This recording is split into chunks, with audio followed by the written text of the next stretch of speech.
टीसैट कार्यक्रम में आप सभी का स्वागत है। हम जानते हैं कि हिंदी द्वितीय भाषा के रूप में सीखना आजकल छात्रों के लिए कितना चुनौतीपूर्ण हो गया है। हमारा ये विशेष कार्यक्रम टीसैट सत्र के द्वारा इसी सीखने की प्रक्रिया को सरल, रुचिकर बनाने के लिए समर्पित है। 8वीं कक्षा की पाठ्यपुस्तक के आधार पर आज का ये विशेष कार्यक्रम है। 8वीं कक्षा की पाठ्यपुस्तक छात्रों के स्तरानुकूल बनाई गई है और छात्र प्राप्त अर्जित ज्ञान को प्राप्त करके अपने जीवन में नवीन ज्ञान को समर्पित करते हैं। तो आइए हम इन मुख्य बिंदुओं के माध्यम से इस सत्र को जारी रखते हुए आज हमारे बीच उपस्थित 2 राज्य संसाधक हैं, जिनका मैं स्वागत करती हूँ। डॉक्टर यादुल्ला जी और श्रीमती नाजिमा जी, वो अपना परिचय स्वयं देंगे। मेरा नाम मोहम्मद यादुल्ला है। मैं हिंदी अध्यापक के रूप में गवर्नमेंट गर्ल्स हाई स्कूल गोशा महल अंबरपेट हैदराबाद में काम कर रहा हूँ। नमस्कार, मैं Nazima SA Hindi JPHS boys Manthani जिला पेद्दापल्ली में कार्यरत हूँ। चलिए, आज का विषय शिक्षण अधिगम प्रक्रिया कक्षा कक्ष निर्वहन। हाँ, सत्र को हम विस्तृत रूप से जानकारी प्राप्त करेंगे। यादुल्ला जी, कक्षा 8वीं में कौन कौन से पाठों का चयन कैसे किया गया है और कौन सी विधाओं से छात्रों को परिचित कराया गया है?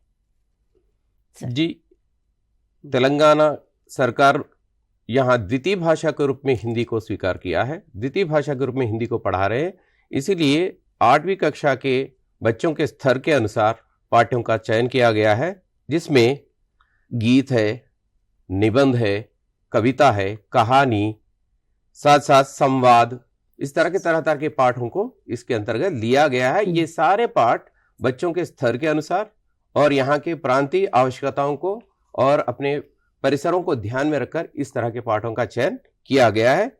और मुझे ये लगता है कि ये सारे पाठ इन बच्चों के उनके समझ के अनुसार और उनके आवश्यकता अनुसार इन पाठों का निर्धारण किया गया है। बिल्कुल ठीक कहा। एक बार इस स्लाइड पे हम मुख्य चित्र को देखते हैं। फिर अगला स्लाइड। हाँ, विषय सूची है। इसमें इकाईवार पाठों को बांटा गया है और तारांकित पाठ पढ़ने के लिए नहीं है, बच्चों को पढ़कर समझने की प्रक्रिया के लिए है। आगे बढ़ेंगे हम।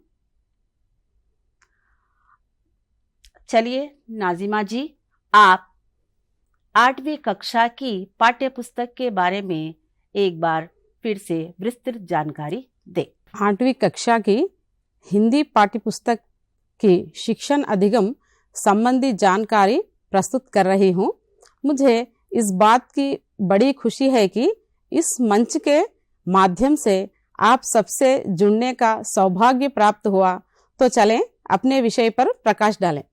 LIP आधारित शिक्षण, लर्निंग इम्प्रूवमेंट प्रोग्राम अधिगम विकास कार्यक्रम के अनुसार C ग्रुप के छात्रों को B ग्रुप और B ग्रुप के छात्रों को A ग्रुप में लाना है। 8वीं कक्षा के पाठ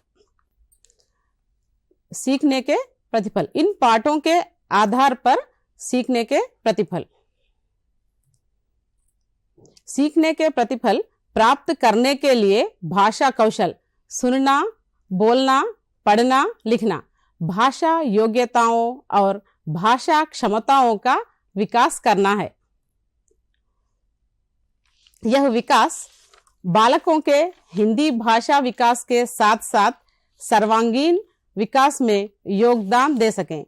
इसलिए विविध प्रकार की गतिविधियां और विविध प्रकार के भाषा खेलों के माध्यम से हमें पाठ कक्षा कक्ष में पढ़ाना है। इस प्रक्रिया में कक्षा के छात्रों को भागीदार बनाकर उन्हें सक्रिय रखना, रखना है। छात्रों की सक्रियता पर ही पाठ की सफलता निर्भर है। इसलिए पाठ के उद्देश्यों को भली भांति जान लेना चाहिए। सामान्य उद्देश्य: छात्रों में हिंदी भाषा के प्रति रुचि उत्पन्न करना, छात्रों को हिंदी भाषा के माध्यम से सारे भारत से परिचित होने के अवसर प्रदान करना, छात्रों को हिंदी समझने में, बोलने में योग्य बनाना। विशिष्ट उद्देश्य: छात्रों को शुद्ध व स्पष्ट हिंदी का प्रयोग करने में सक्षम बनाना, हिंदी व्याकरण का परिचय कराना, हिंदी भाषा की विविध विधाओं से परिचित कराना, जैसे कहानी, आत्मकथा, जीवनी, डायरी, संवाद, पत्र आदि। हिंदी साहित्य से परिचित कराते हुए कवि और उनकी रचनाओं से जोड़ना, छात्रों में हिंदी सृजनात्मक कौशल का विकास कराना, वे स्वयं छोटी छोटी कहानियाँ, छोटी छोटी कविताएं व संवाद आदि सृजन कर सकना। चलिए अब हम 8वीं कक्षा के पाठों के बारे में चर्चा करेंगे। हाँ, आपने बिल्कुल ठीक कहा।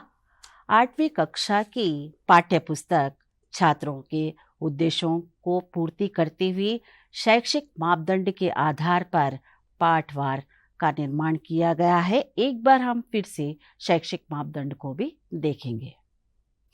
शैक्षिक मापदंड: सुनना, बोलना, पढ़ना, लिखना, अपने शब्दों में लिखना अर्थात स्वरचना, सृजनात्मक अभिव्यक्ति, प्रशंसा, शब्द भंडार, भाषा की बात आदि को समाहित करती हुई हमारी बाल बगीचा 8 कक्षा 8वीं की द्वितीय भाषा की पुस्तक प्रस्तुत है।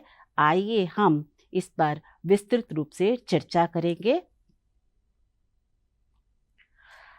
सर जी, पहले आगे प्रथम 3 पाठों के लिए आपसे निवेदन करूंगी कि उस पर चर्चा करेंगे आप।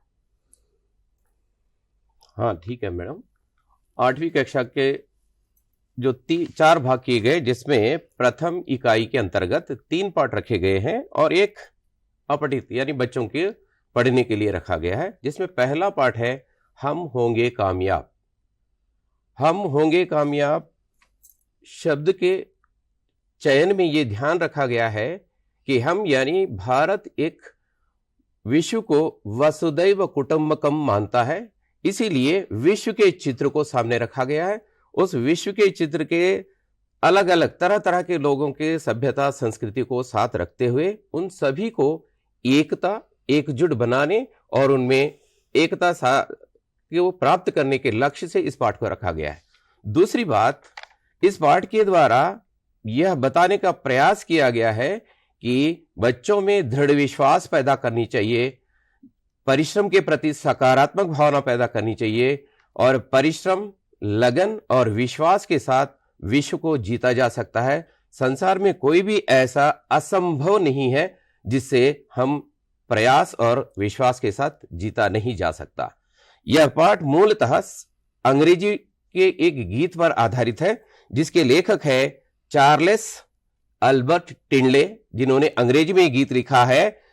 वी शैल ओवरकम एक गीत है और इस गीत को हिंदी में एक बहुत प्रसिद्ध फिल्म और संगीत या गीतकार गिरिजा कुमार माथुर ने इसे हिंदी में बच्चों के सरल भाषा में इसे प्रस्तुत करने का प्रयास किया गया है। हम होंगे कामयाब।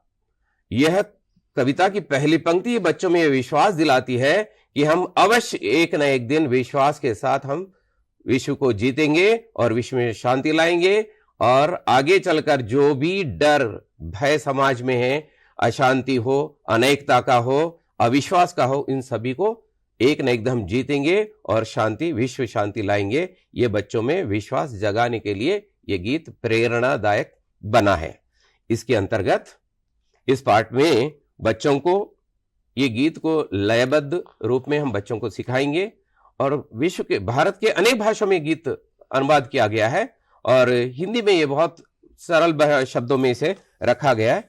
इस पाठ के माध्यम से हम बच्चों में गीत या कविता के प्रति एक सकारात्मक भावना पैदा करना और अपने मन के भाव को गीतों या कविता के द्वारा व्यक्त करना इसका मुख्य उद्देश्य है। इसमें बच्चों को एक सफलता का मंत्र सिखाना है कि सफलता का मंत्र एक है कि प्रयास करो, विश्वास रखो और सामूहिक रूप से प्रयास करनी चाहिए। वैयक्तिकता व्यक्ति को कमजोर करती है, सामूहिकता व्यक्ति को एक प्रोत्साहन और सकारात्मक भावना पैदा करती है। इसलिए बच्चों में सकारात्मक सोच पैदा करना और उसमें प्रयास करने के लिए प्रेरित किया गया ये गीत है। इसके अंतर्गत इस गीत के माध्यम से हम चाहे तो बच्चों को अपने सरल शब्दों में समान लयबद्ध रूप में हम नई गीत को भी हम बच्चों को सिखा सकते हैं।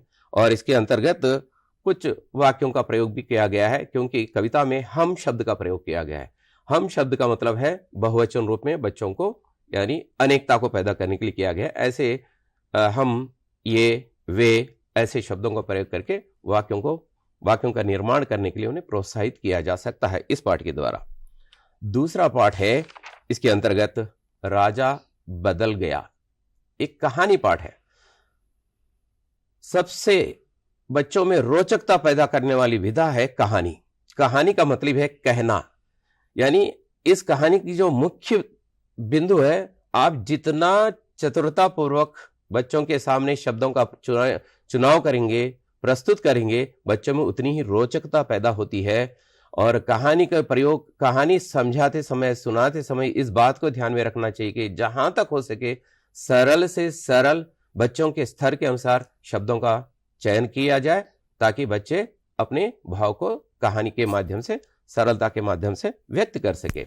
और राजा बदल गया में एक मुख्य रूप से 3 पात्र है। एक बालक जो राजेश है, बहुत ही बच्चों को सिखाया जाता है कि कैसे हम सच्चाई का सामना करना चाहिए, सच्चाई के साथ चलना चाहिए और लालच नहीं होनी चाहिए, ये राजेश के द्वारा बताया गया है। दूसरा साधु का एक संत है, संत कितना निस्वार्थ होता है, इसका एक आदर्श रूप इस पाठ के द्वारा प्रस्तुत किया गया है।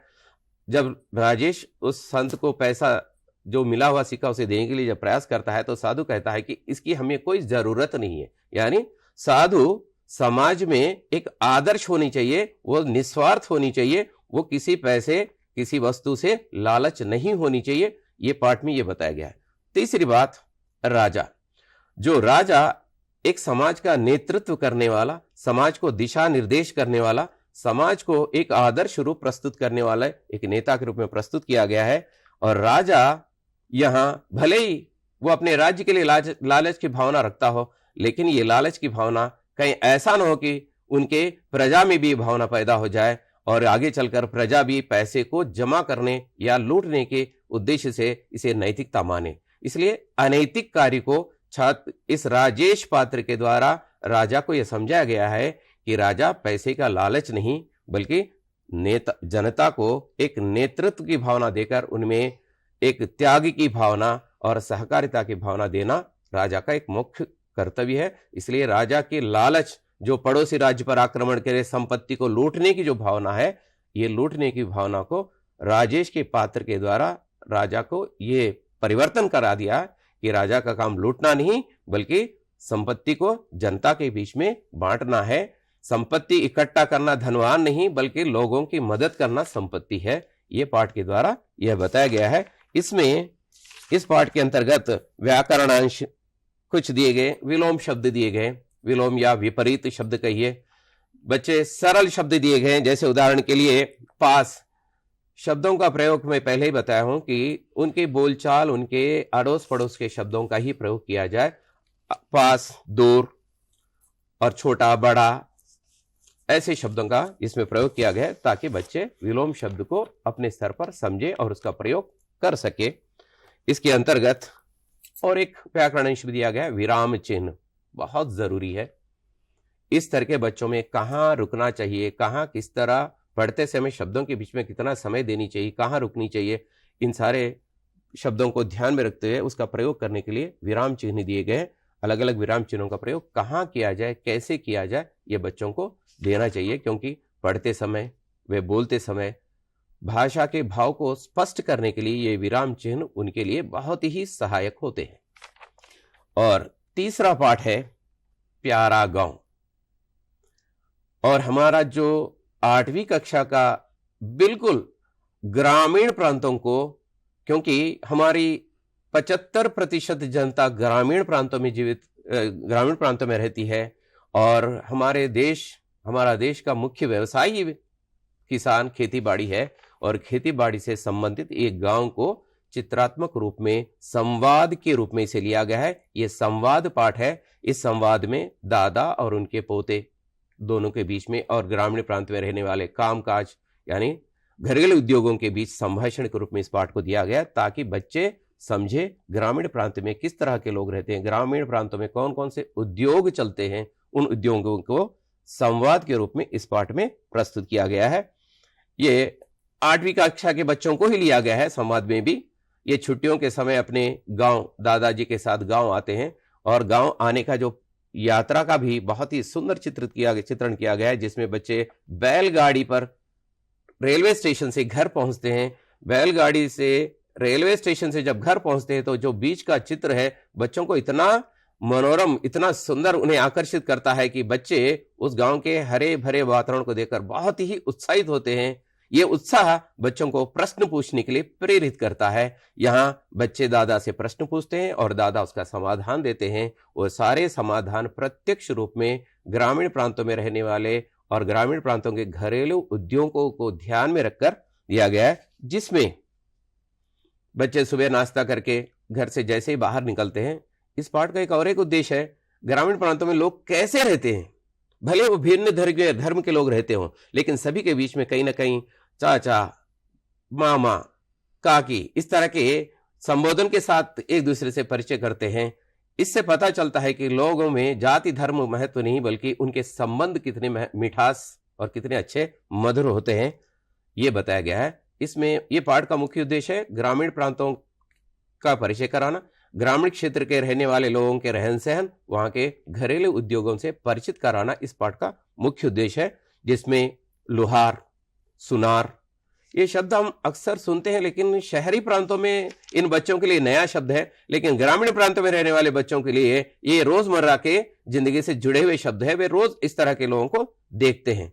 सुनार है, लुहार है, जिसमें जुलाहा, ये थोड़ा सा व्यवसाय बहुत ही सीमित प्रांतों में है। जुलाहा जो कपड़े बुनता है, इसका किस तरह ग्रामीण प्रांत के लोग अपनी जरूरतों को शहरी या बाहर निर्भर ना होकर अपने ग्रामीण प्रांतों में होने वाले उत्पादनों को किस तरह अपने जीवन में उपयोग करते हैं और अपनी आवश्यकताओं को उसी ग्रामीण प्रांत में किस तरह उपयोग करते हैं, किस तरह अपने जीवन को सरल बनाते हैं, ये पाठ का मुख्य उद्देश्य है। जिसमें तकरीबन 6 से 7 घरेलू उद्योगों के बारे में, जो स्मॉल स्केल इंडस्ट्रीज के अंग्रेजी में कहा जाता है, लेकिन स्मॉल स्केल इंडस्ट्री भी नहीं कह सकते, बिल्कुल ये बिल्कुल घरेलू, घर में ही घर के लोगों के साथ जो भी समय बचता है उस समय में अपने घरेलू उत्पादनों का प्रयोग करके अपनी रोजी रोटी कमाते हैं और लोगों के ग्रामीण प्रांत में रहने वाले लोगों को मदद भी करते हैं। इसके अंतर्गत ये पाठ का उद्देश्य प्रकृति चित्रण, ग्रामीण प्रांतों के जीवन शैली को परिचित कराना और घरेलू उद्योगों से बच्चों को परिचित कराना, और व्यवसाय कितना महत्व है ग्रामीण प्रांतों में और हमारे भारत के लिए, इसका महत्व भी बच्चों को समझाना इस पाठ का मुख्य उद्देश्य है। इसके अंतर्गत ये संवाद रूप पाठ है। संवाद या संभाषण, आप इसे एकांक के रूप में आगे चलकर विस्तृत किया गया है, यानी कुछ लोगों के बीच में वाद संवाद होता है, एक प्रश्न करता है, इसका उत्तर मिल जाता है। इसके द्वारा हम बच्चों के बीच में किसी एक विषय को सामने प्रस्तुत करके उनके बीच संवाद का विकास करा सकते हैं। इसके अंतर्गत भाषा के बारे में संज्ञा का परिचय दिया गया है। विकारी शब्दों का जो पहला है संज्ञा है, संज्ञा और संज्ञा के प्रकार का यहाँ परिचय दिया गया है इस बच्चों के स्तर के लिए, और संज्ञा के प्रकार के कुछ उदाहरण दिए गए हैं, लेकिन उनके लिए विशेष कार्य नहीं दिया गया। हम चाहे तो बच्चों के स्तर में ध्यान में रखकर बच्चों को व्याकरण संबंधी संज्ञा को कैसे निकाला जाए, संज्ञा का परिचय कैसे किया जाए, बच्चे कैसे पहचाने, इसको आप अध्यापक अपने स्तर से सरल उदाहरण देकर कर सकते हैं। ठीक कहा सर आपने तीनों पाठों की अच्छे विस्तृत ढंग से चर्चा की है। तो सफलता के लिए भी आवश्यक गुणों का विवरण दिया है, घरेलू उद्योगों के बारे में बताया है, गांव की प्रकृति के बारे में बताया है, ईमानदारी के बारे में बताया। इन तीनों पाठों का हम कक्ष में सरल रूप से और कैसे इसका उपयोग कर सकते हैं सर, छोटी सी। हाँ, ये पाठों का जो उद्देश्य है, बच्चे इन पाठों के माध्यम से अपने अड़ोस पड़ोस होने वाले परिस्थितियों को या विषय को या अपने घरेलू विषयों को प्रस्तुत कर सके। इसलिए एक गीत है जो अक्सर अपने जीवन में बहुत सारे घर अड़ोस पड़ोस में हम गीत या फिल्मों में गीत इसलिए लगाया जाता है कि लोगों को अट्रैक्ट कर सके, आकर्षित कर सके। यानी हम बच्चों को गीत के द्वारा अपने मनोभावों को व्यक्त करने का एक अच्छा अवसर दे सकते हैं। इसलिए हम होंगे कामयाब की जगह बच्चों को और कोई उनसे जीवन से संबंधित या कक्षा से संबंधित, परीक्षा से संबंधित किसी बात को भी आप जोड़कर गीत बना सकते हैं। और राजा बदल गया में बच्चों को कहानी कहने के लिए कह सकते हैं। बच्चे बहुत सारे कहानियां उन्हें कह सकते हैं। और ये ध्यान रखना चाहिए कि बच्चे जब भी कुछ बोलते हैं तो उसमें करेक्शन यानी गलतियों को सुधारने ढूंढने का प्रयास हम नहीं करना चाहिए, जिससे बच्चे में एक भय पैदा होता है। इसलिए बच्चों को बोलने का एक पूरा सा अवसर देनी चाहिए। वो एक तरह स्वतंत्र होकर ऐसे लगे कि मेरे सामने कोई डांटने वाला नहीं है। इसलिए भाषा का मुख्य उद्देश्य है, भाषा ये कहा जाता है कि भाषा यानी आदान प्रदान का साधन है। जब तक बच्चा उसे भाव को व्यक्त करने में स्वतंत्र नहीं होता तब तक वो भाव को व्यक्त नहीं कर सकता। इसलिए स्वतंत्र होने के लिए चाहे वो गीत के माध्यम से सुनाए, कविता के माध्यम से सुनाए, कहानी के माध्यम से सुनाए या बोलचाल की भाषा में सुनाए या संवाद के रूप में सुनाए, इसलिए बच्चों को स्वतंत्र रूप से बोलने का अवसर देना इसका उद्देश्य। बिल्कुल ठीक सर, विचारों का आदान प्रदान करना, स्वतंत्र रूप से बालकों को भरपूर अवसर देना, इन पाठों का मुख्य उद्देश्य आपने कहा। आगे बढ़ेंगे। अब मैं नाजिमा जी से कहूँगी कि पाठ 4 के बारे में थोड़ी सी चर्चा करें। आइए। हमारे 8वीं कक्षा का 4था पाठ है कौन। इस चित्र से ही हमें समझ में आता है कि यहाँ पर कल्पना शक्ति, बच्चे सोचते हैं कि अगर चांद नहीं होता तो हमें दिशा कौन दिखाते हैं, अगर सूरज नहीं होता तो दिन को सोने सा कौन चमकाते हैं, अगर निर्मल नदियां नहीं होती तो प्यास कौन बुझाता है, अगर पर्वत नहीं होते तो झरने कौन बहाता है। इस प्रकार से बच्चे सोचते हैं। अगर पेड़ नहीं होते तो हरियाली कौन फैलाता है, अगर फूल नहीं होते तो खिलखिल कर कौन मुस्कुराता है। इस तरह छात्र सोचते हैं कि अगर हमारे विश्व में अगर ये सारी चीजें नहीं होती हैं तो हम क्या कर सकते हैं। बाल मन की जिज्ञासा और कल्पना करते हैं कि अगर ये नहीं होते तो क्या करते हैं। इस तरह इस पाठ से छात्रों के कल्पना शक्ति का विकास होता है। और कुछ चीजें भी नहीं होते हैं तो क्या करते हैं। इस प्रकार से छात्रों में एक जिज्ञासा उत्पन्न होती है। अगर पाठशाला नहीं होते तो हम कहाँ पढ़ते। इस तरह नए नए चीजों के बारे में सोचने के अवसर प्रदान होते हैं। और छात्र इस पाठ से प्रश्नात्मक शैली को पहचान सकते हैं, कविता को लययुक्त गा सकते हैं। प्रश्नात्मक शैली, अगर चांद नहीं होता तो क्या करते, अगर सूरज नहीं होता तो क्या करते। इस प्रकार के कब, कहाँ, कैसे, कौन, इस तरह की प्रश्नात्मक शैली से अवगत होते हैं और किस तरह प्रश्न करना है और उत्तर को किस प्रकार प्राप्त करना है। इन सारी चीजों के बारे में छात्र जान सकते हैं और इस पाठ को पढ़ने के लिए बहुत रुचि रखते हैं, क्योंकि ये कविता पाठ है। अच्छी तरह लययुक्त गा सकते हैं और इस पाठ के बारे में चर्चा कर सकते हैं और चांद का चित्र बना सकते हैं और सूरज का चित्र बना सकते हैं। और पेड़ से क्या क्या लाभ है। पेड़ हमें फूल देता है, फल देता है और छाया। इस प्रकार के अनेक वाक्य छात्र बना सकते हैं। इस पाठ को पढ़ने में बहुत अधिक रुचि उत्पन्न होती है छात्रों में, क्योंकि ये सारी चीजें हमें प्रकृति में मिलते हैं और हमारे दैनंदिन जीवन इन सारे चीजों को हम रोज देखते हैं। इसीलिए इस पाठ को पढ़ने में छात्र बहुत रुचि बताएंगे और अच्छी तरह पढ़ेंगे। और ये पाठ से छात्रों की कल्पना शक्ति में विकास होता है और प्रकृति सौंदर्य के बारे में बात कर सकते हैं। प्रकृति में जो जो चीजें हैं उन चीजों के बारे में बोल सकते हैं और नई चीजों को जानने में उनकी ज्यादा से ज्यादा जिज्ञासा उत्पन्न होती है। इस पाठ में व्याकरण, बेमेल शब्द देखिए, अब चांद, सूरज, आसमान, पेड़ है, बेमेल शब्द क्या है, इस प्रकार से बेमेल शब्दों को भी पहचान सकते हैं। इसमें इस पाठ में जो आए हुए हैं इन सारे शब्दों में से बेमेल शब्द क्या है इस प्रकार से पहचान सकते हैं। और विशेषण, अब देखिए चांद सुंदर होता है, चांद की रोशनी बहुत अच्छी होती है, इस प्रकार से विशेषण शब्दों को भी इस पाठ के अनुसार पहचान सकते हैं। पाठ की संरचना में 4 आधार स्तंभ है। पाठ का शीर्षक, चित्र, विषय वस्तु, अभ्यास कार्य। 8वीं कक्षा का 5वां पाठ है धरती की आंखें।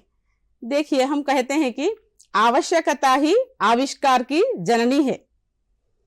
यहां पर वही है। देखिए, एक राजा सपने में देखते हैं कि चांद उनसे बात करता है और उनके नाव के बारे में और उनके पड़ोसी राज्य में जो उत्सव हो रहे हैं उन उत्सवों के बारे में बताता है और उनके नाव डूब रहे हैं या अच्छी प्रकार से दूसरे राज्य तक पहुंच सकते हैं।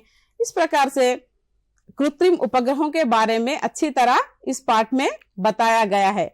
आज के युग में विज्ञान की देन तो अधिक है। इस युग में छात्र तो इस पाठ पढ़ने के लिए बहुत खुश होते हैं और बहुत रुचि दिखाते हैं। यहाँ पर पर्यावरण और कृत्रिम उपग्रह, जल के बारे में, जल संरक्षण के बारे में और पेड़ों का महत्व भी जानते हैं। विद्यार्थी विज्ञान और पानी के महत्व को पहचानेंगे। विज्ञान के कारण ही आज कृत्रिम उपग्रह तीसरी आंख की तरह काम कर रहे हैं। आज के युग में कहां पर क्या हो रहा है, देखिए आज टेलीविजन, ये तो हम घर बैठते हैं कहां कहां हो रहे उत्सवों को देख सकते हैं, कार्यक्रमों को देख सकते हैं और सारी दुनिया में जो जो चीजें हो रही है उन सारे चीजों को हम घर बैठ देख सकते हैं। लेकिन वहां पर उस राजा का सपना उन्होंने जब जीवित थे जब नहीं पूरा हुआ था, लेकिन वो नहीं देखे, हम लोग देख रहे हैं।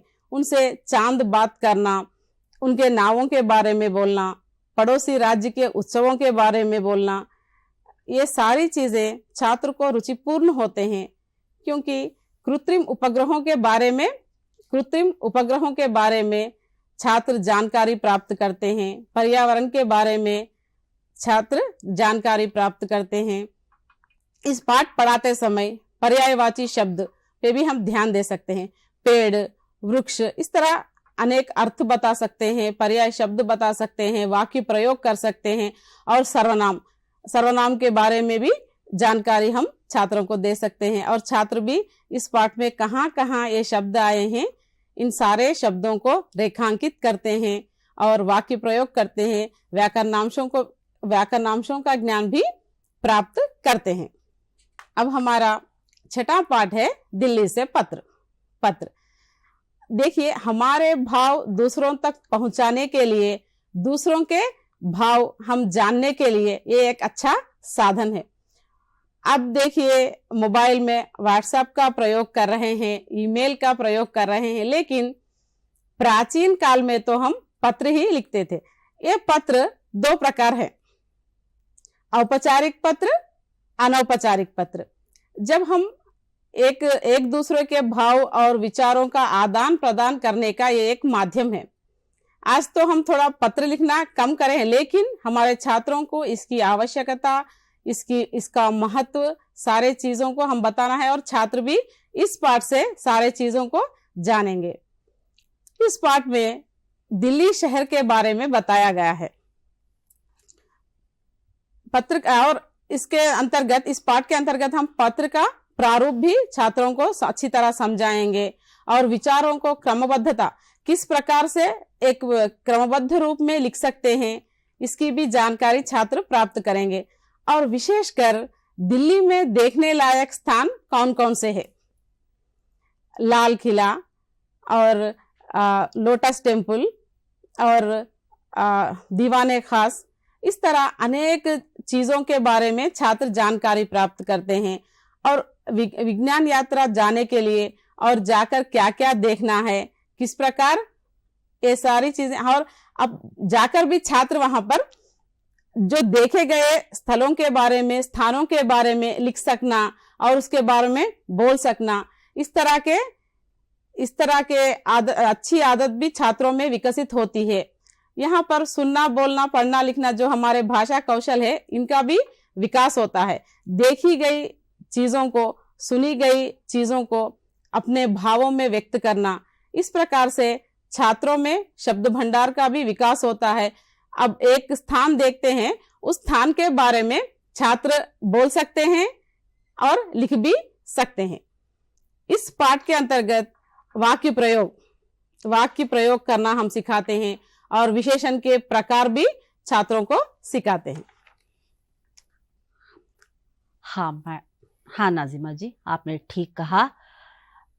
पाठ के 4 आधार स्तंभ, इसी का मूल आधार चित्र के द्वारा ही बच्चों में रुचि उत्पन्न होती है। और आपने बताया कि विज्ञान के अनुसंधान द्वारा, तो बिल्कुल ठीक है। आज हम यहाँ का कार्यक्रम भी, ये भी एक विज्ञान की देन है। तो बच्चे या शिक्षकगण आज इस विज्ञान की देन के द्वारा इस लाइव प्रसारण को भी देख रहे हैं। और आपने कहा कि पत्र की विधा को बच्चों से परिचित कराना, बच्चों में उस चीज़ों को, यानी पत्र कौशल लिखने की विधा को, विचारों को क्रमबद्ध कर, यानी बिल्कुल संक्षिप्त और सार रूप में लिखने वाली बातों को बताया। और ऐतिहासिक स्थल का दर्शन कर देखी गई, सुनी गई चीज़ों को विवरणात्मक, वर्णनात्मक ढंग से बताने का प्रयास पत्र के माध्यम से किया गया। ये इन पाठों के माध्यम से हमको पता चलता है कौन प्रकृति के बारे में, यहाँ पे कौन एक प्रश्नवाचक है, कौन के माध्यम से कलात्मक दृष्टि से आपने कहा कि सूरज, चंदा, तारे, इन सब की चित्रों का वर्णन करना, यानी बालक को उस पाठ के प्रति रुचि उत्पन्न करने के कई आपने सार्थक प्रयास बताए हैं।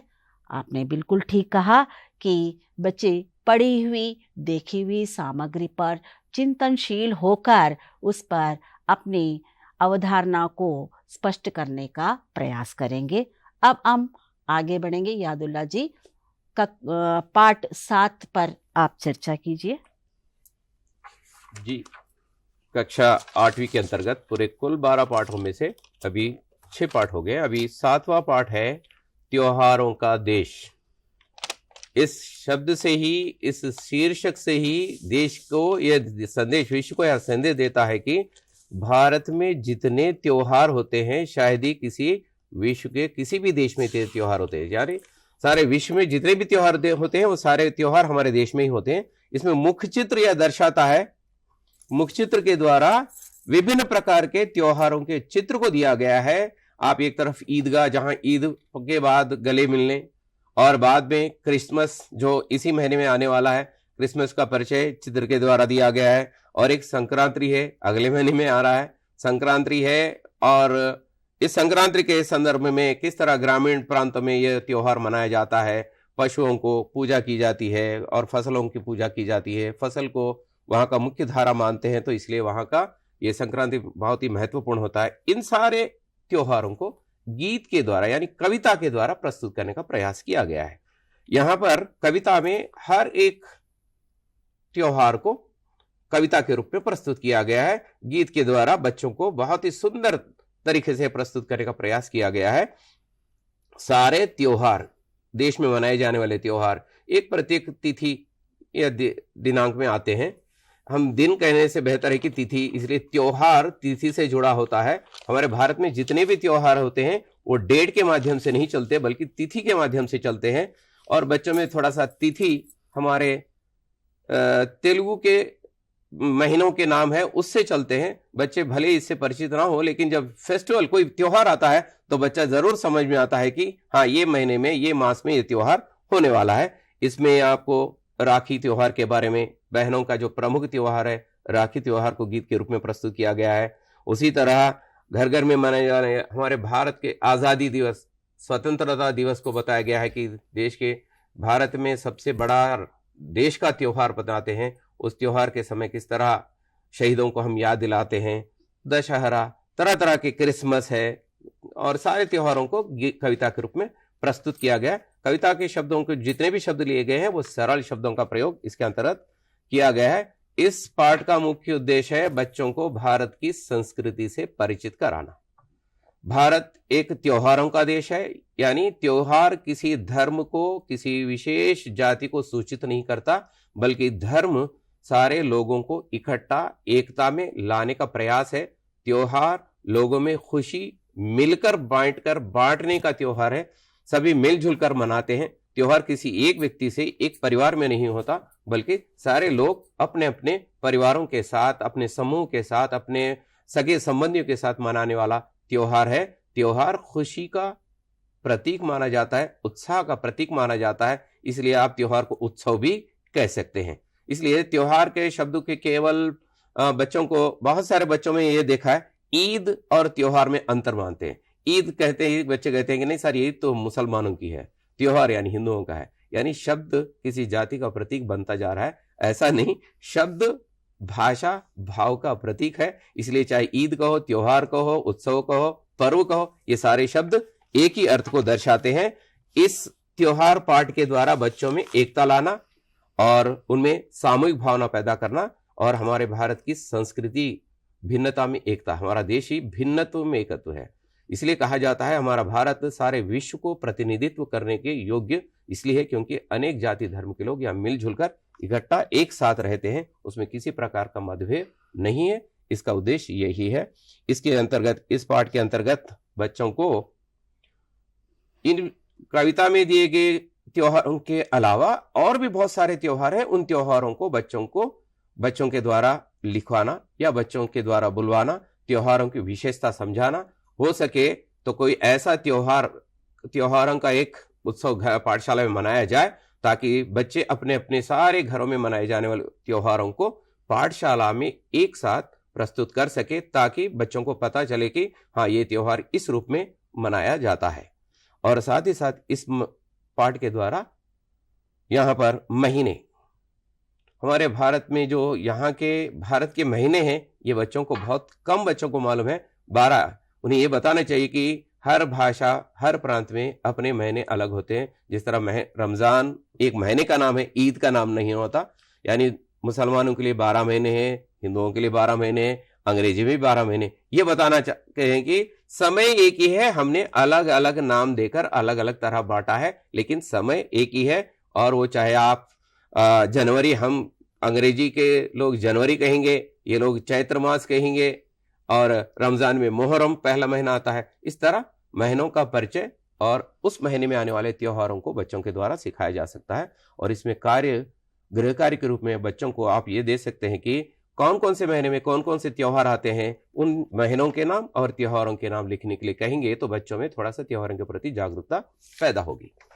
दूसरा पाठ है, यानी 8वां, चावल के दाने। चावल के दाने, भले ही ये दाना है, लेकिन दाने का कितना महत्व होता है ये देख सकते हैं। इस पाठ एक तरह की एक कहानी पाठ है। इसमें तेनाली रामकृष्ण, सारे लोग जानते हैं तेनाली रामकृष्ण, जितने भी व्यंग्य चमत्कारी कहानियां हैं सारे तेनाली रामकृष्ण के साथ ही जोड़ते हैं, जो विजयनगर साम्राज्य के राजा कृष्णदेवराय के अष्टदिग्गजों में एक महान कवि के रूप में काम किया था।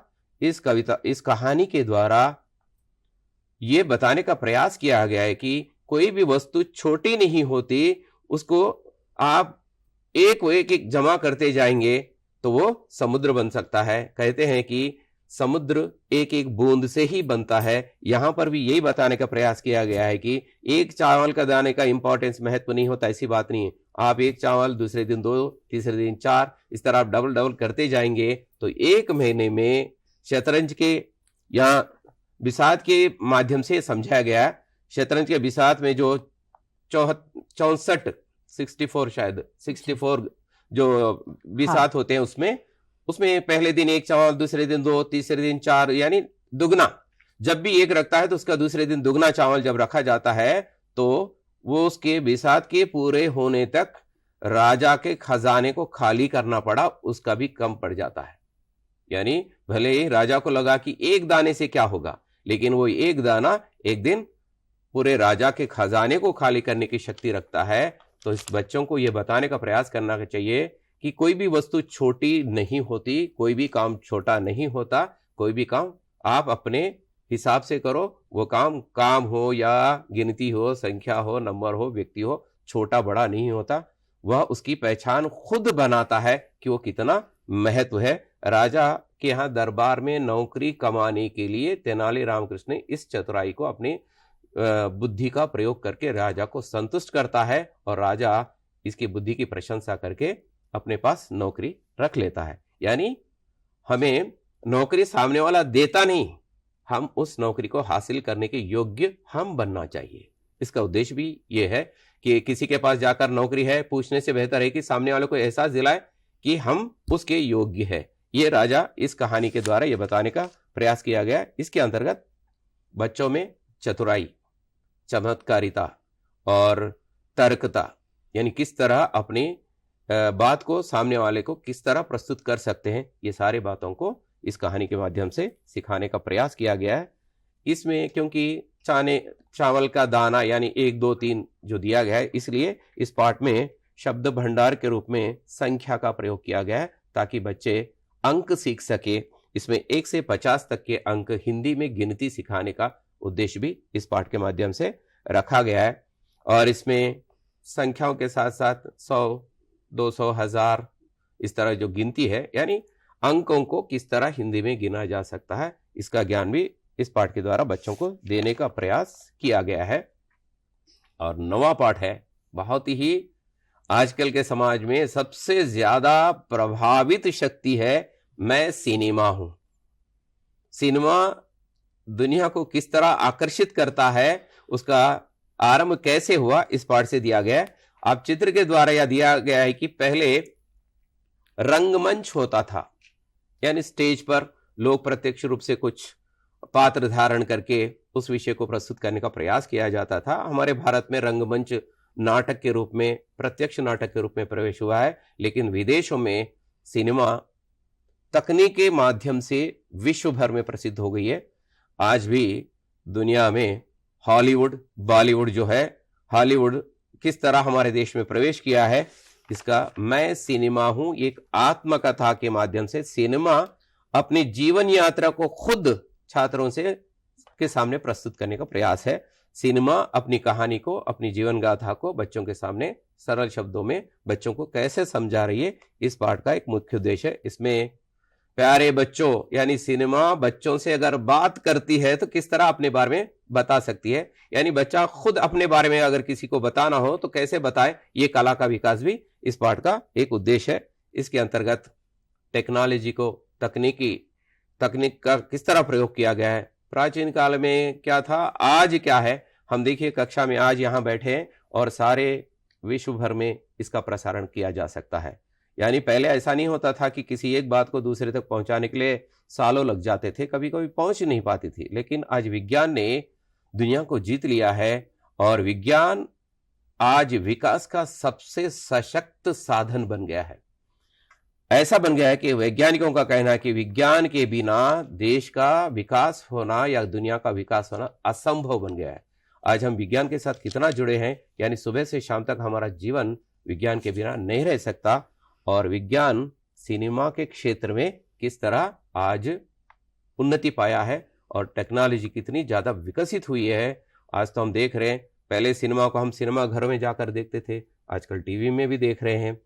और सिनेमा की जो यात्रा विदेशों से आई है, और बच्चों को बताना चाहिए कि आजकल जो हम सिनेमा देख रहे हैं, पहले की सिनेमा कैसे होती थी, दोनों के बीच में अंतर दिखाने का भी हम प्रयास कर सकते हैं। हो सके तो सत्य हरिश्चंद्र जो पहला मूक पिक्चर था जो 1913 में आया था, 1913 में जो पहला पिक्चर आया था, बच्चों को ये पिक्चर दिखाने का प्रयास करें कक्षा में, ताकि बच्चों को पता चले कि सिनेमा पहले कैसा था और अब कितना फर्क हुआ है। इसका अनुमान बच्चे खुद लगा सकते हैं। और हो सके तो बच्चों को पोस्टर का निर्माण करें और उनके मनपसंद पिक्चर को उस पोस्टर के द्वारा प्रस्तुत करने का प्रयास करवा सकते हैं।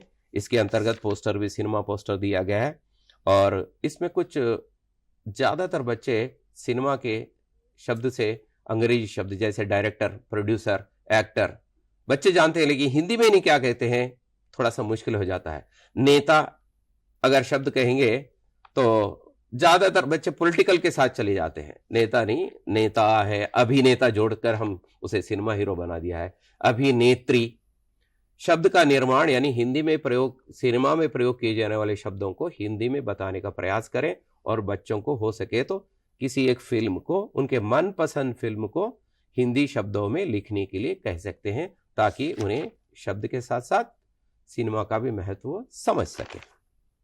साथ ही इसमें कुछ व्याकरण अंश भी दिए गए हैं। थोड़ा सा ये स्तर सकर्मक अकर्मक क्रिया के रूप को देने का प्रयास किया गया है। यहां पर केवल परिचय दिया गया है। बच्चे इतना अंतर करना मुश्किल है, भले ही अंतर है, लेकिन यहां पर समझें कि सकर्म में अकर्मक में क्या अंतर है, किसका प्रयोग कैसे कर सकते हैं, क्रिया को कैसे पहचान सकते हैं और क्रिया ये सकर्मक है अकर्मक है कैसे पहचाने। अध्यापक अपने अपने स्तर से उसका उदाहरण देकर समझाने का प्रयास करें, लेकिन यहाँ पर बच्चों पर इस सकर्मक अकर्मक क्रिया का प्रयोग बच्चों को होमवर्क के रूप में नहीं दिया जा सकता, क्योंकि स्तर थोड़ा सा ज्यादा है। ठीक, धन्यवाद। ठीक कहा सर आपने। पार्ट 7, पार्ट 8, पार्ट 9 की आपने चर्चा की। अनेकता में एकता के दर्शन और साथ बुद्धिमत्ता, तार्किकता और तकनीकी विकास, मनोरंजन और सामाजिक संदेशों को भी आपने बताया कि पायरेटेड फिल्म्स क्यों नहीं देखनी चाहिए, उसके होने वाले कारण क्या है। इन सबको समाहित करती हुई ये 3 पार्टों की चर्चा ठीक रही। अब हम आगे बढ़ेंगे, पार्ट 10 के बारे में चर्चा करेंगे। 10वां पार्ट है अनमोल रत्न।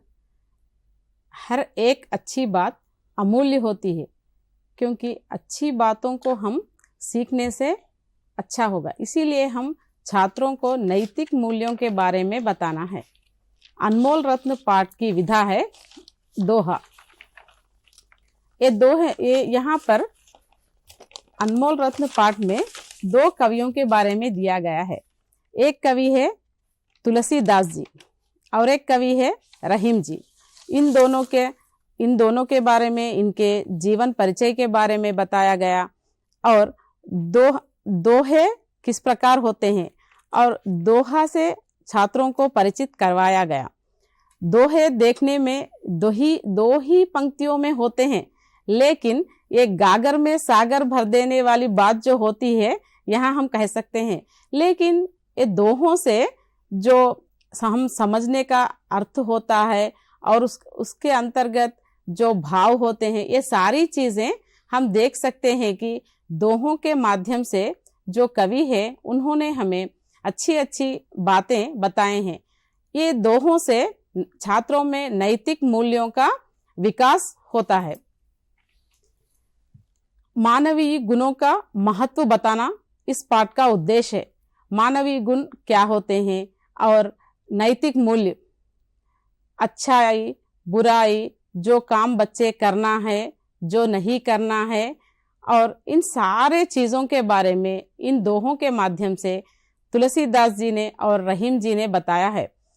तुलसीदास जी ने बताया है कि तुलसी काया खेत है, हमारा शरीर खेत के समान है और मन किसान के समान है। पाप पुण्य 2 बीज है, जो बुआई सो लुनाई निदान। इसका अर्थ होता है जिसको हम जो बीज हम डालते हैं उसी प्रकार से हम उसी प्रकार का वृक्ष को प्राप्त करते हैं। देखिए, अगर हम आम का पेड़ लगाना है तो जाम का बीज अगर बोते हैं तो आम का वृक्ष नहीं होता है, आम के फल भी नहीं होते हैं। हम छात्रों को ये बता सकते हैं कि अगर आप पुण्य करते हैं तो पुण्य ही प्राप्त करते हैं, अगर पाप करते हैं तो पाप ही। यहाँ पर क्या है, अच्छाई बुराई नैतिक मूल्यों के बारे में कवि ने बताए हैं। और उसी प्रकार हमारे साथ कौन कौन रहते हैं, जब विपत्ति में कौन कौन हमारे साथ रहते हैं, विद्या विनय विवेक, इन सारे चीजों के बारे में बताए हैं। और बिगड़ी बात बनाए नहीं, लाख करो किन कोई, इस विषय के बारे में भी बताया है। जब मित्रों के बारे में, अगर मित्रों के बारे में कहते हैं या हमारे अतिथियों के बारे में या हमारे किसी भी विषय में देखिए, अगर हमारे मित्रता में या बंधुत्व में कहीं पर भी जब हमारी बात अच्छी होती है, जब हमारे बीच स्नेह भाव होता है, तब सब बातें सब चीजें अच्छी लगती है। अगर कहीं मित्रता में अगर कुछ भेदभाव आते हैं, तब क्या होता है, कौन सी भी बात हमें बुरी लगती है। इसके बारे में यहाँ पर तुलसी जी ने बताए हैं। और बड़े बड़ाई ना करो, जो हम करते हैं उन्हीं को बोलना चाहिए, जो काम नहीं करते हैं बढ़ बढ़ कर बातें बनाते हैं। इस विषय को भी छात्रों को अच्छी तरह से बताया गया है। सदाचार, ईमानदारी, मेहनत, इन सारे चीजों को इस पाठ के माध्यम से, इन दोहों के माध्यम से हमें हमारे छात्रों को बताया गया है। और इस दोहों के अनुसार और छोटे छोटे कविता लिखने के लिए भी हम छात्रों को प्रेरित कर सकते हैं। नैतिक मूल्यों के बारे में भी छात्रों को बोलने के लिए कह सकते हैं। और अब हमारे शरीर खेत के समान है, और जो किसान, जो हमारा मन होता है किसान के समान है। इस प्रकार के कुछ वाक्य और भी लिखने के लिए कह सकते हैं। इस प्रकार से छात्रों में नैतिक मूल्यों का विकास होता है। और 11वां पाठ है, हार के आगे जीत है। ये तो बहुत अच्छा पाठ है। हार के आगे जीत है। कोई भी एक सफल व्यक्ति आसानी से सफलता नहीं प्राप्त करते हैं। उस सफलता को प्राप्त करने के लिए कई कठिनाइयों का सामना करते हैं। कई कठिनाइयों को सामना करके ही सफलता प्राप्त करते हैं। इन विषय को छात्र इस पाठ से जानते हैं। एक पोलियोग्रस्त लड़की अपने जीवन को किस तरह करी है, जीवन में संघर्ष, मेहनत और धैर्य का महत्व जानते हैं छात्र। प्रेरक चरित्रों से सीखते हैं। यहाँ पर विल्मा ने कई असफलताओं से भी सफलता प्राप्त की है। इन विषय को छात्र जानते हैं। इसी प्रकार धैर्य से, साहस से कोई भी काम कर सकते हैं। इन विषयों की जानकारी प्राप्त करते हैं।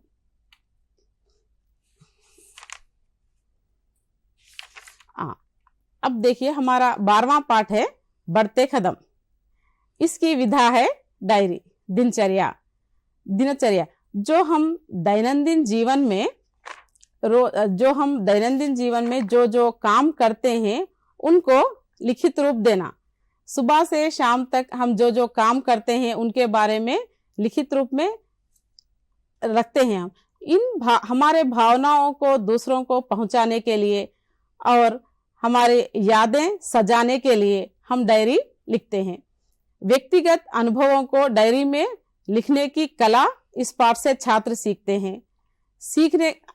डायरी की भाषा और शैली पहचानेंगे छात्र, और आत्म अभिव्यक्ति, इन सारे चीजों को जान सकते हैं। इस पाठ में और शिक्षा के बारे में भी छात्र अच्छी तरह जानकारी प्राप्त करेंगे। यहाँ पर 6 साल के बच्चों से और 14 साल के बच्चों तक हमारे सरकार की ओर से किन किन फैसिलिटीज हमें दिया जाता है, किन किन सुविधाएं हमें मिलती है, ये सारी चीजों को इस पाठ से हमें बताया गया है। हाँ, बिल्कुल आपने अच्छी चर्चा की है नाजिमा जी। तो पाठ 10 अनमोल रत्न के द्वारा नैतिकता का परिचय करवाना, बच्चों में दोहों की प्रकृति को बताना, और 11वां पाठ हार के आगे जीत, पोलियो की रोकथाम और खेलों के महत्व को भी बताना इस पाठ का मुख्य उद्देश्य है। संघर्ष को भी बताना, प्रेरणात्मक जीवनी से भी परिचित कराना, क्योंकि आजकल इंक्लूसिव एजुकेशन पर भी ज़्यादा ध्यान दिया जा रहा है।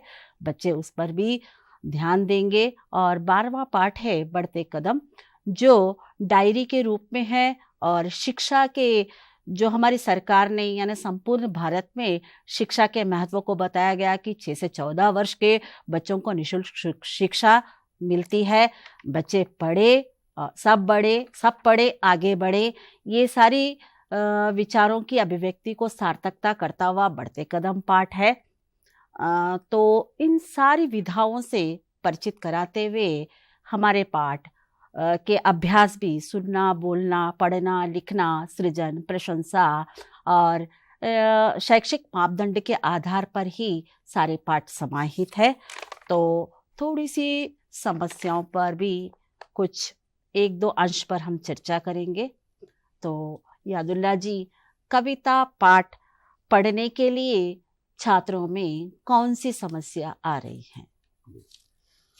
कविता पाठ मनोभावों को एक कम शब्दों में विस्तृत भाव जोड़ने के लिए कविता का प्रयोग किया जाता है। कविता का मुख्य उद्देश्य सौंदर्य बोधन, यानी मन के सुंदरता को कम शब्दों में अधिक भाव को प्रकट करना है जी। समस्या ये होती है कि जब हमारे यहाँ द्वितीय भाषा के रूप में शब्द या भाषा को समझना ही दिक्कत है, तो वो अपने मन के भाव को किस तरह कम शब्दों में प्रयोग कर सकता है, ये समस्या आपने कहा ठीक है। क्योंकि द्वितीय भाषा के रूप में हम जब हिंदी सीखते हैं तो 6ठी कक्षा में यहाँ हिंदी का प्रयोग होता है, 6ठी से 10वीं कक्षा तक। इसलिए हो सकता है कुछ प्रांतों में हिंदी भाषा को ना जानते हो, या ग्रामीण प्रांतों में तो बोलचाल की भाषा भी शायद हिंदी नहीं है, वहाँ पर तेलुगु का प्रयोग ज़्यादा होता है। बच्चों को आप इसके लिए सरल छोटे शब्दों को कविता के रूप में उनके मनोभाव को कहने के लिए कह सकते हैं। हम ये नहीं कहेंगे कि शब्द कम करो और भाव प्रकट करो, ऐसा भी नहीं कहेंगे। बच्चों को एक विषय देंगे, सरल विषय देंगे। जैसे मैंने कहा कि त्योहार आ गया है, तो त्योहार का नाम लगाकर उसमें त्योहार में क्या क्या किया जाता है, अपने आसपास के शब्दों का प्रयोग करके बच्चा अपने मनोभावों को प्रकट करता है। तब हम छांटेंगे कि देखो क्रिया शब्द निकाल दो तो कविता बन जाएगी। बच्चों को कम से कम 2-3 लाइनों में लिखने की अगर क्षमता है तो कविता लिखाने का प्रयास कर सकते हैं। इसलिए कविता का विषय उनके जान पहचान के से संदर्भ के साथ होनी चाहिए। भले ही हमारे अनमोल रत्न कविता है, उस अनमोल रत्न मुख्य रूप से वह नैतिक शिक्षा देने के लिए रखा गया। इतने कठिन शब्दों को हम कविता के रूप में नहीं दिया जा सकता। त्योहार है, उसी तरह जैसे फर्स्ट का जो लेसन था होंगे कामयाब के द्वारा, इसी तरह कौन पाठ है, कौन पाठ में बच्चों को जैसे चांद की जगह हमारे आसपास के शब्द को जोड़ दे जी। चांद ना होता तो जैसे कक्षा में अध्यापक ना होता, बिजली ना होती जी, यानी तो बस ना होती। तो बच्चों को ऐसे शब्द जोड़कर उन्हें कविता लिखने का प्रयास प्रेरणा दे सकते हैं। भले वो नए अपने ओर से नहीं, आसपास के शब्दों को जोड़े, इसे हटाकर एक कविता लिखो। मैंने कौन कविता को बच्चों को खुद अपनी तरफ से एक नई कविता लिखने के लिए कहा, वो बहुत सुंदर ढंग से प्रस्तुत किया है बच्चों ने। अरे वाह। हाँ, इसलिए बच्चों के लिए असंभव नहीं है। पहले हम ये निर्णय कर लें कि ये बच्चों को हम अपनी ओर से कुछ नया देंगे। जी बिल्कुल ठीक। हम भाषा का उद्देश्य यही है कि हम जितने भी पाठ पढ़ाते हैं, कहानी, कविता, निबंध, वार्तालाप, ये सारा उद्देश्य है कि बच्चा अपने भावों को व्यक्त करे। ये सारे अलग अलग सोर्सेस तरीके हैं। ये तरीका इसमें कोई बच्चा गीत में सुंदर हो, एक बच्चा बोलने में सुंदर हो सकता है, एक बच्चा प्रदर्शन करने में यानी स्टेज पर प्रस्तुत करने में सुंदर हो सकता है। इसलिए बच्चों की कला, अंदर की प्रतिभा को किसी न किसी रूप में आप बाहर निकालने के ढंग अध्यापक को सोचनी चाहिए, ज्यादा अवसर बच्चों को देनी चाहिए। बिल्कुल। नाजिमा जी, इस पर कुछ आपके विचार? जी मैडम, अब हम छात्रों को तो अच्छी तरह ये पुस्तक पढ़ाते हैं और इसको रुचिपूर्ण करने के लिए हम TLM सहायक सामग्री का उपयोग करेंगे और IFP इंटरैक्टिव फ्लैट पैनल्स इसका उपयोग करेंगे और कहानी, गीत, संवाद इस प्रकार के विधाओं को अपनाएंगे। और अभिनय छात्र ज्यादा से ज्यादा उसको पसंद करेंगे। छात्रों से गीत या कुछ भी अगर है उसको अभिनय के द्वारा अगर सिखाएंगे तो छात्र रुचिपूर्ण सीखेंगे।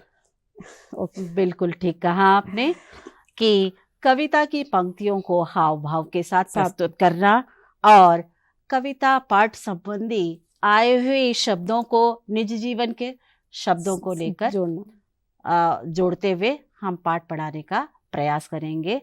अब मैं